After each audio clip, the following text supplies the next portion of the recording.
Welcome to the Forge, my wanton wildlings. I'm your Creepsmith, and I hope you like my work.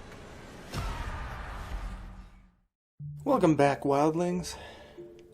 The battle for the soul is eternal. Or so we're told. Of course, some of those same people who will tell you that will also tell you that some souls are beyond saving, and others still lack souls entirely. Such is the case in tonight's religious writing, Daddy's Little Angel, from the Creepypasta wiki. First a little disclaimer. This happened several years ago, and I was too ashamed to write about it. Later, I found out that a few of my friends in the church knew about the creature. It would be a sin to call it a person. I sometimes wonder now if they suffered through a similar experience. I've since moved away from that place. No one knows me where I live now, and enough time has passed that I feel comfortable in sharing this. I knew from the very start of getting into the missionary service that I would encounter some very strange people. I figured most of them wouldn't let me in due to the shame of their home life. I imagined that maybe a hoarder would let me in one day, but luckily the Church of Latter-day Saints tends to train us on how to react to strange people and smells. So I was confident that I could handle it with grace when the time inevitably came. I couldn't help but lay awake at night wondering who the first one might be to shake my faith in God. I thought that, maybe a beautiful older vixen with dark red lips and a form-fitting dress would invite me in and attempt to seduce me in her velvet-lined, vanilla-scented abode. I wish now, with my entire God-loving heart, that would have happened instead of what actually did. It was a hot Georgia morning on the 9th of May when I started off going door to door. As usual, I wasn't wearing my suit jacket, but even wearing suit pants and a tie was uncomfortable when it was this hot outside. I hoped someone would let me in. Usually I had to knock on at least 10 or 15 doors before some kind soul would allow me inside for a glass of iced tea. The neighborhood wasn't upper class by any means, but luckily it wasn't too bad, as the church tends to forbid us from entering certain areas with a certain crime rate. Apparently, in the view of the church, some people are beyond saving. I was only about 6 doors in when I came to the house. There was a rusty, older model Chevy truck in the driveway. The yard was not in great shape. A few worn-out and sun-bleached children's toys were scattered around in the yard, and the grass hadn't been cut in quite some time. In the eyes of the church, that was not a great sign that they loved Jesus. However, I was feeling daring and quite overheated, and some unseen force was pulling me in, which compelled me even more to knock. I thought perhaps it was the call of Almighty God. And besides, all these houses were quite far apart, so I knocked. An older woman swiftly answered the door. Much older the longer I looked at her face, and the older she appeared. She greeted me warmly like any grandmother would treat her grandchild. Yet it struck me odd how quickly she answered the door, given her obvious state. She looked about 4 feet tall because she was so hunched and bent and crooked at every joint. It looked as if the past 95 years were slowly pulling her down into the earth. If this elderly woman didn't find God quickly, she might be condemned to hell for eternity. This was my moment, I thought. I would finally save someone's soul for the first time. My mission wouldn't be for naught. That was when the smell hit me, but it wasn't coming from the woman. She smelled of old rose perfume. It was coming from inside the house. That was when she invited me in. I could feel the air conditioning blowing out the door and onto my sweat-covered forehead. And besides, we weren't allowed to decline an invitation, and I knew that I was trained for this, so I entered. She offered me a seat on the ragged-looking brown and orange plaid couch, which must have been around from the 80s at least. Any potential smell of the couch was completely overshadowed by the smell inside the house, though. I could smell it even stronger now. It was somewhere in between rotting pork, burnt hair, sauerkraut, and a used diaper. Maybe this elderly woman was incontinent? I knew I shouldn't judge her for that, so I tried to ignore the smell. She hobbled over to the kitchen to fix me a glass of iced tea. I wanted to help, but I figured that if she had gotten to the front door that quickly, then she should be fine. The entire house, from where I could see, was wood-paneled. Knotty pine, of course. I have a phobia of holes, and the pattern of knotty pine always made me queasy. It looks like 100 sinister eyes peering at you, and bubonic plague boils at the same time. The whole aura of the house had a sickly, dark orange glow. The fluorescent lights didn't help, and the smell made it even worse. Thankfully, the granny returned with my iced tea. The dehydration combined with the atmosphere and smell had me a little nauseated, but the tea tasted delicious, obviously homemade. I thought it was impressive, given her old age. She told me that her name was Mabel, but I could call her May. I thought that was sweet. I usually get to know people with a bit of small talk before I start talking about scriptures. It opens them up a bit and makes them comfortable. We casually talked for a few minutes about the weather, and then she brought up the pie and the dinner that she had baked for her daughter last night. Then she said, "I want you to meet my daughter, Candy. She's upstairs." My heart sank at the thought of a 95-year-old woman taking care of her daughter, who must be able-bodied and probably in her late 50s by now. I tried not to be judgmental, but my face must have changed because May asked me what I was thinking about. "Yes, I would like to meet your daughter. I bet she's lovely." "Oh, yes, she is. She's a little angel," she replied. A little angel? Strange choice of words, given the situation. "Let's go upstairs and meet her." But why was she upstairs? Couldn't she come down here? My thoughts were racing. I had so many questions, but I couldn't make any of them sound polite.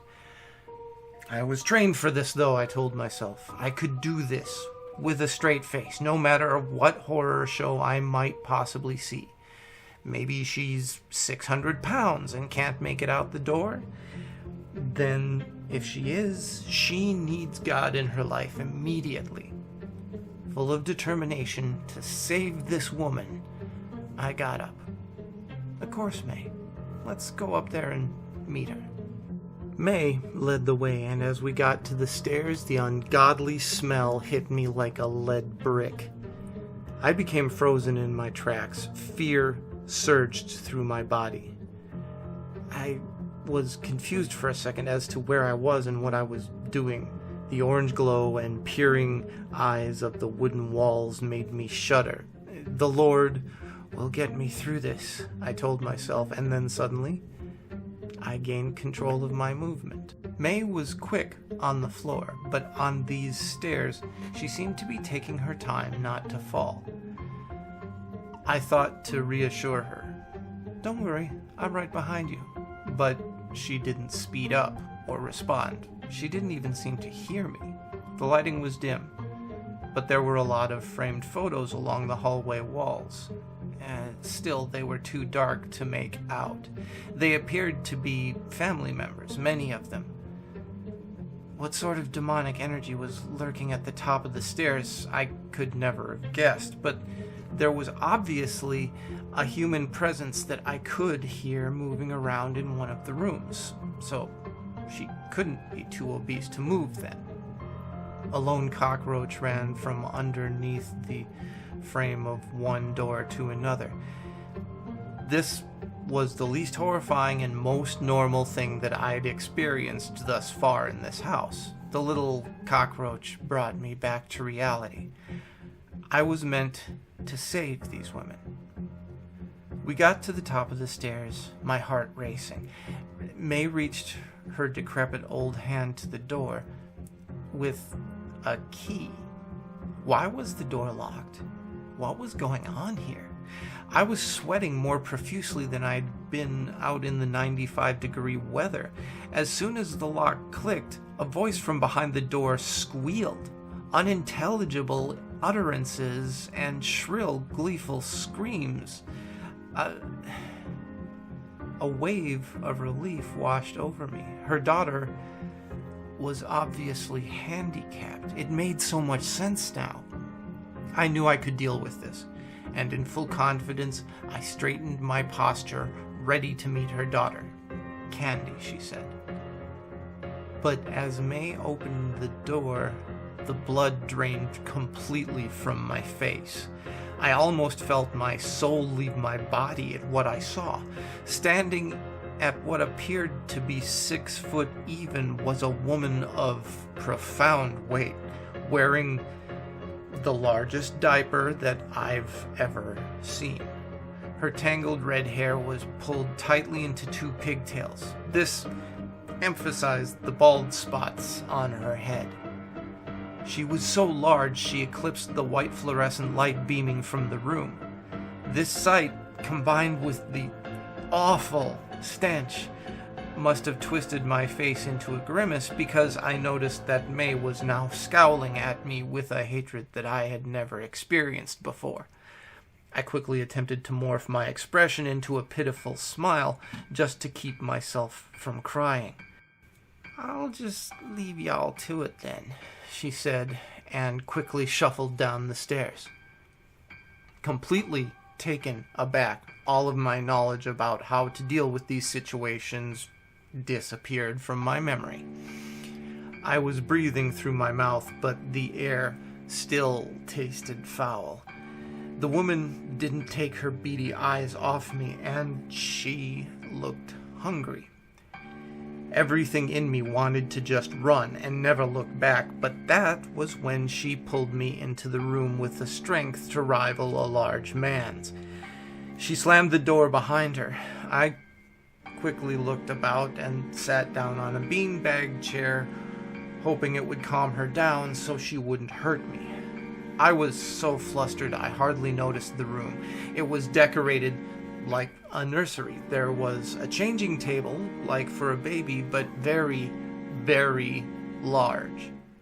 I thought for a second that I was dizzy enough my perception had been warped, but it wasn't. There was also a very large crib and a very large rocking horse. There were many other toys scattered around the room. She was standing over me, breathing oddly, not saying a word, since, well, she hadn't actually said anything since the door opened. I wondered if she even spoke English.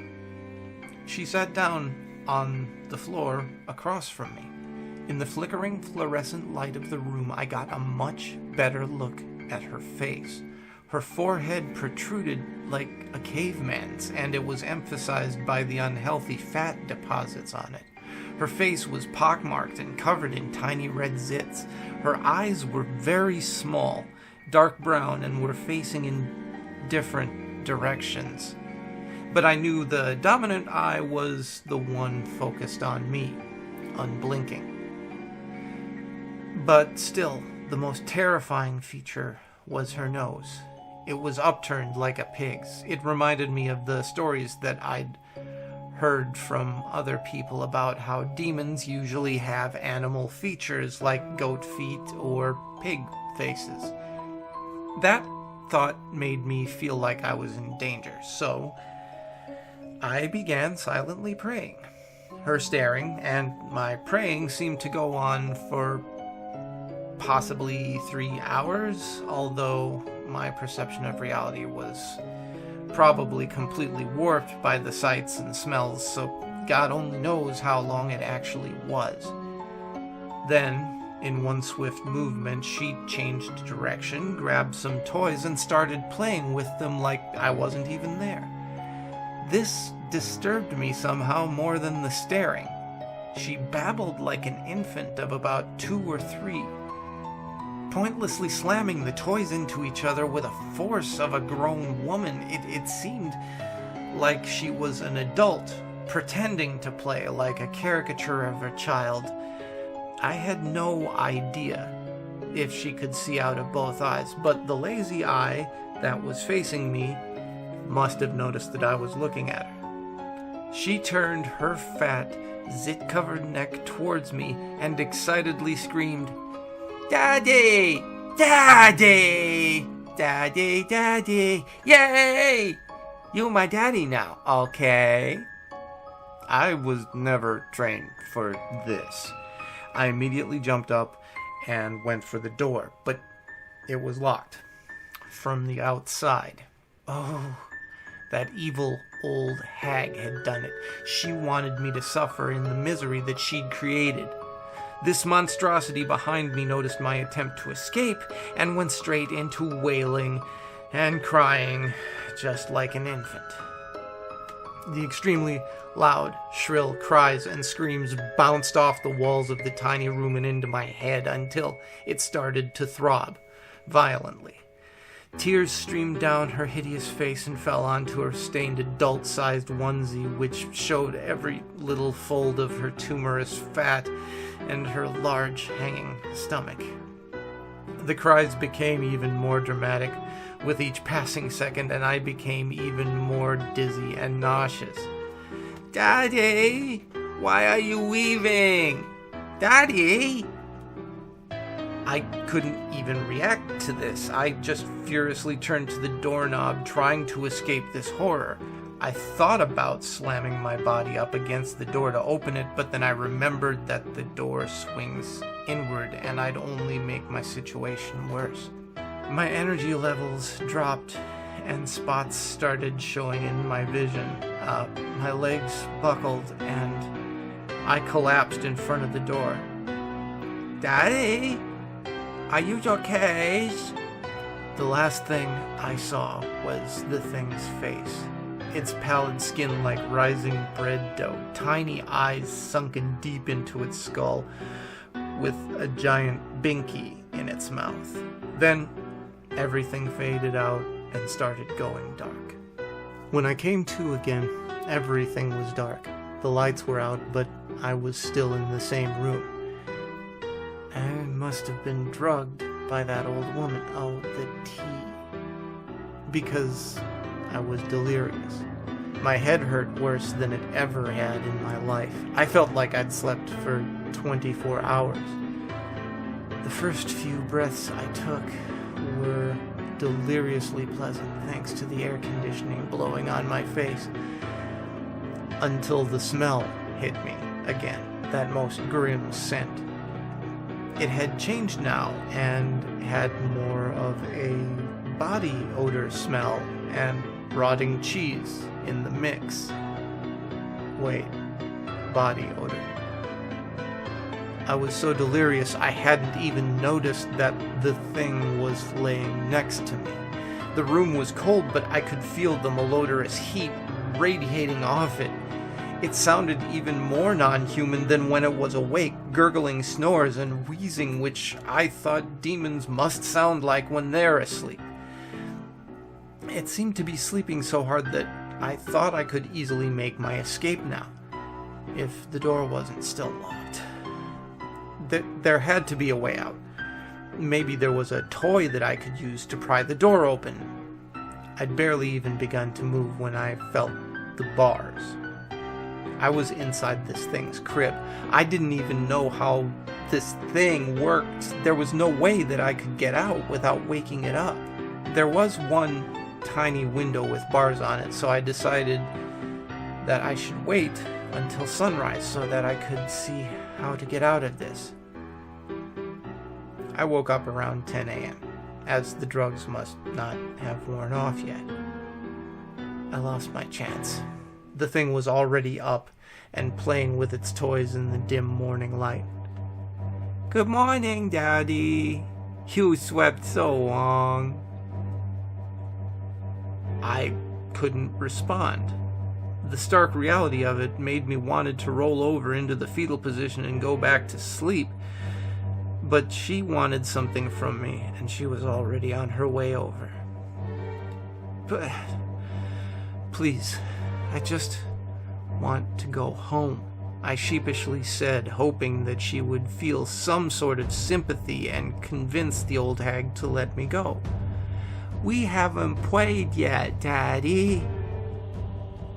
I thought she meant prayer, so maybe this was a good chance to get a word in, hoping that it would exorcise the demon living in this woman. Yes, we can pray." I clasped my hands and thought that she would do the same, but instead she bounded towards the box of toys, shaking the entire house with each step. "Yay! Daddy's gonna play with me!" Her giant sagging diaper made a disgusting sound as she jumped up and down like a toddler. I gagged and puked a little in my mouth. I impulsively swallowed it, but regretted it immediately when I noticed that I had already puked in my sleep at some point. It was hard to notice when the room and that thing smelled worse than the puke. I had to get out of here. "Daddy, my diaper needs changes, please."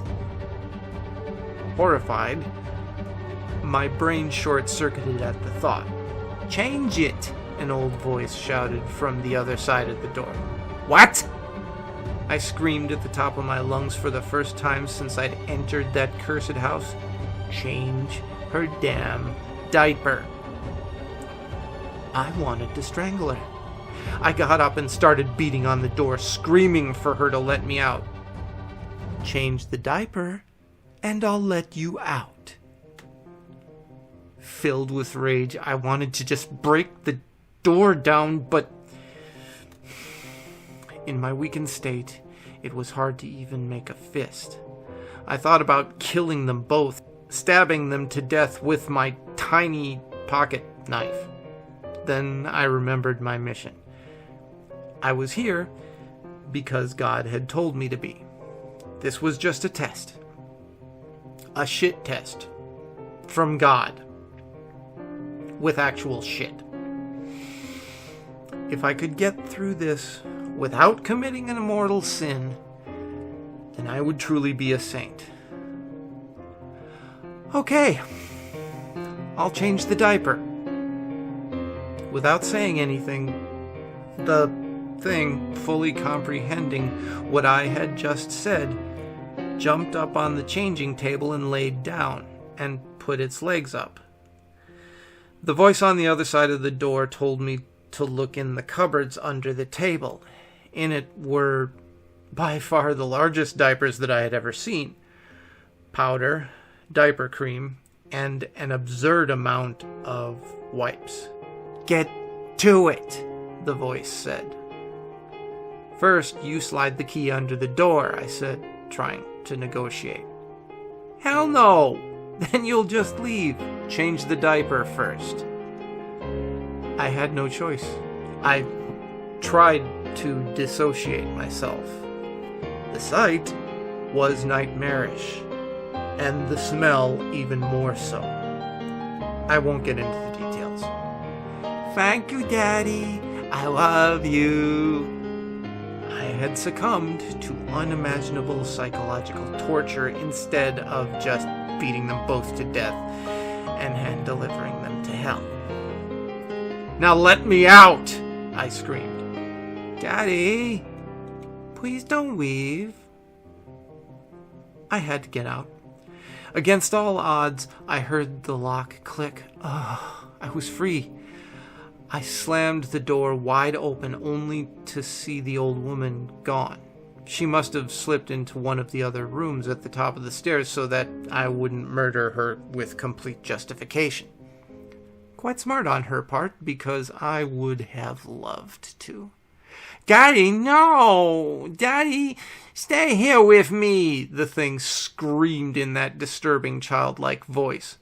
I ran down those stairs so fast I thought I was gonna fly. I barreled through the living room and out the front door, leaving it wide open in my wake. I ran all the way home, and I felt like my heart was going to explode. I took a 2-hour-long shower, then went to bed and slept for about 18 hours. I never told the cops or anyone what had happened because I was so afraid that people would find out what I had had to do to escape, and I felt like a fool for falling for it in the first place. If anyone had asked about that house, well, I said they don't let anyone in, or they just don't answer the door. So now, whenever people ask me about the craziest experience I've had as a missionary going door to door, I always just tell them the elaborate story of how a smoking hot cougar in a tight black dress tried to seduce me. But I gracefully resisted her cunning advances with the power in my belief in the divine and almighty God. And I don't care if it's a sin to lie. Normally I'd have some snide remarks or a moral for the story at this point, but yeah, that one just speaks for itself. Giant diapies. Stay scary, my wildlings. Remember to bring your own water bottle and make the most of your nights.